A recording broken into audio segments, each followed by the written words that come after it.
ঈদ উল ফিতরে মুক্তি পেয়েছে শাকিব খানের বরবাদ ও আফরান নিশোর দাগি সিনেমা। 2 বছর আগের মতো এবারও শাকিব নিশো প্রেক্ষাগৃহে মুখোমুখি হয়েছেন। এর মধ্যে সামনে এসেছে শাকিব নিশোর পূর্ণ দ্বন্দ্ব। এবার পূর্ণ সেই দ্বন্দ্ব নিয়ে শাকিব খানকে বিশেষ বার্তা দিলেন নিশো। বিস্তারিত থাকছে ডেস্ক রিপোর্টে।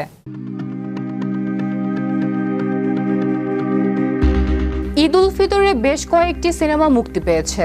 এর মধ্যে অন্যতম দুটো সিনেমা হলো শাকিব খানের বরবাদ ও আফরান নিশোর দাগি। 2 বছর আগের মতো এবারও শাকিব নিশো প্রেক্ষাগৃহে মুখোমুখি হয়েছেন। এর মধ্যে সামনে এসেছে শাকিব নিশোর পূর্ণ দ্বন্দ্ব, অর্থাৎ 2023 সালে নিশোর একটি মন্তব্য নিয়ে এই দ্বন্দ্বের সূচনা। বাকযুদ্ধে জড়িয়েছিলেন এই দুই তারকার ভক্তরাও। পূর্ণ সেই দ্বন্দ্ব নিয়ে শাকিব খানকে বিশেষ বার্তা দিলেন আফরান নিশো।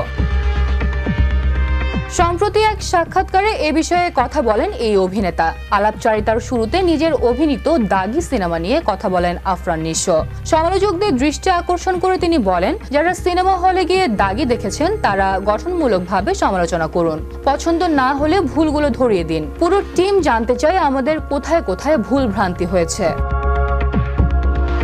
এরপর ঢালিউড কিং শাকিব খানকে নিয়ে নিজের অবস্থান পরিষ্কার করেন নিশো। তিনি বলেন, শাকিব খান ইন্ডাস্ট্রিতে আমার সিনিয়র, তাকে তিনি যথেষ্ট সম্মান করেন। নিশোর সুরঙ্গ যখন আসে তখন শাকিব খানকে সম্মান দেখিয়ে অনেক কথা বলেছিলেন। একজন মানুষের দীর্ঘ ক্যারিয়ার ইন্ডাস্ট্রিকে এত কিছু দিয়েছেন, বিনিময়ে তিনি সম্মানটুকু প্রত্যাশা করেন। সম্মান ছাড়া তো তিনি কিছু চান না। তার কাছে সবসময় শাকিব খান সম্মানের তুঙ্গে থাকবেন। শাকিব খানের উদ্দেশ্যে আফরান নিশো বলেন, আমি বলবো যা হয়েছিল সেটা ভুল বোঝাবুঝি আর কিছুই না। তারপরও যদি কষ্ট পেয়ে থাকেন তাহলে আমি বলবো আপনি এই বিষয়টা কখনো মনে রাখবেন না। আমি দায়িত্ব নিয়ে বলতে চাই, এটা একদমই ভুল বোঝাবুঝি। 2023 সালে সুরঙ্গ সিনেমা মুক্তির কয়েকদিন পর সংবাদ সম্মেলনে কথা বলেন নিশো।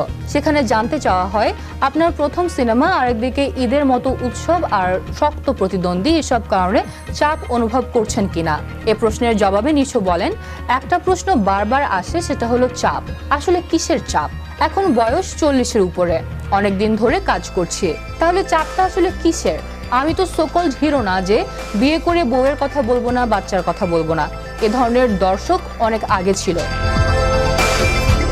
আফরান নিশোর বক্তব্যের এই অংশটুকু নেটিজেনদের বড় একটি অংশ ভালোভাবে গ্রহণ করেননি। ফলে সমালোচনার মুখে পড়েন নিশো। কারণ নেটিজেনরা দুয়ে দুয়ে চার মেলান। তারা দাবি করেন শাকিব খানকে ইঙ্গিত করে এই বক্তব্য দিয়েছেন নিশো, যদিও এ নিয়ে কখনো কোনো বক্তব্য দেয়নি ঢালিউড কিং।